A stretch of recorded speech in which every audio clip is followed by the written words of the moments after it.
ವೈದಿಕ ಜ್ಯೋತಿಷ್ಯ ಚಾನಲ್ಗೆ ಸಬ್ಸ್ಕ್ರೈಬ್ ಮಾಡಿ ಮತ್ತು ಹೊಸ ವಿಡಿಯೋಗಳ ಅಧಿಸೂಚನೆಯನ್ನು ಪಡೆಯಲು ಬೆಲ್ ಐಕಾನ್ ಒತ್ತಿರಿ.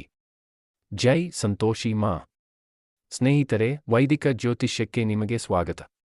ಇಂದು ನಿಮ್ಮ ರಾಶಿಗಳು ಏನು ಹೇಳುತ್ತವೆ? ನಿಮ್ಮ ದಿನ ಹೇಗಿರಲಿದೆ? ಇಂದಿನ ಸುಭಾಷಿತದೊಂದಿಗೆ ಪ್ರಾರಂಭಿಸೋಣ.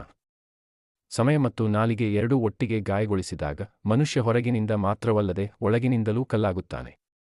ನನ್ನ ತಪ್ಪಿಲ್ಲದಿದ್ದರೂ ನಾನು ಕೈ ಮುಗಿಯಬೇಕಾದ ಸಂದರ್ಭಗಳು ಬಂದವು.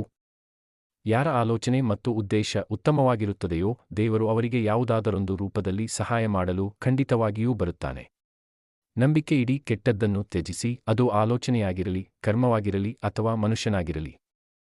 ಇಂದಿನ ಪಂಚಾಂಗ 28 ಜನವರಿ 2026 ಬುಧವಾರ, ಮಾಘ ಮಾಸದ ಶುಕ್ಲ ಪಕ್ಷದ ದಶಮಿ ತಿಥಿ ಸಂಜೆ 4:36 ಇರುತ್ತದೆ. ನಂತರ ಏಕಾದಶಿ ಪ್ರಾರಂಭವಾಗುತ್ತದೆ. ಕೃತಿಕ ನಕ್ಷತ್ರ ಬೆಳಿಗ್ಗೆ 9:26 ಇರುತ್ತದೆ. ನಂತರ ರೋಹಿಣಿ ನಕ್ಷತ್ರ ಪ್ರಾರಂಭವಾಗುತ್ತದೆ. ಇಂದಿನ ರಾಹುಕಾಲ ಮಧ್ಯಾಹ್ನ 12:39 ರಿಂದ 2:01 ಇರುತ್ತದೆ. ಇಂದು ಯಾವುದೇ ಅಭಿಜಿತ್ ಮುಹೂರ್ತವಿಲ್ಲ. ಬ್ರಹ್ಮ ಮುಹೂರ್ತ ಬೆಳಿಗ್ಗೆ 5:35 ರಿಂದ 6:30 ಇರುತ್ತದೆ. ಇಂದು ಚಂದ್ರ ವೃಷಭ ರಾಶಿಯಲ್ಲಿ ಮತ್ತು ಸೂರ್ಯ ಮಕರ ರಾಶಿಯಲ್ಲಿ ಸಂಚರಿಸಲಿದ್ದಾರೆ. ಇಂದು ನೀವು ಬದಲಾವಣೆ ತರಲು ಉತ್ಸುಕರಾಗಿದ್ದೀರಿ, ಆದರೆ ಶಾಂತವಾಗಿ ಯೋಚಿಸುವುದು ಉತ್ತಮ.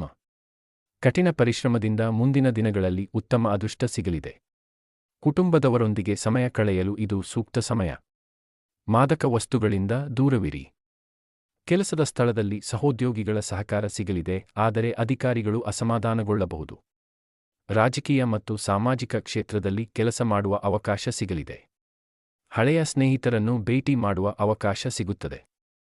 ಹಣಕಾಸಿನ ವ್ಯವಹಾರದಲ್ಲಿ ಜಾಗರೂಕರಾಗಿರಿ. ಪ್ರೇಮ ಜೀವನದಲ್ಲಿ ಸಂಗಾತಿಯೊಂದಿಗೆ ಆಳವಾದ ಸಂಬಂಧ ಇರುತ್ತದೆ. ಆರೋಗ್ಯದ ದೃಷ್ಟಿಯಿಂದ ಕಾಲು ನೋವು ಮತ್ತು ಆಯಾಸ ಇರಬಹುದು. ರಕ್ತದೊತ್ತಡದ ಬಗ್ಗೆ ಗಮನವಿರಲಿ. ಇಂದಿನ ಪರಿಹಾರ: ಹಸುವಿಗೆ ನಿಮ್ಮ ತೂಕಕ್ಕೆ ಸಮನಾದ ಹಸಿರು ಹುಲ್ಲನ್ನು ತಿನ್ನಿಸಿ. ಯಾವಾಗಲೂ ಧನಾತ್ಮಕ ಚಿಂತನೆಯೊಂದಿಗೆ ಮುನ್ನಡೆಯಿರಿ.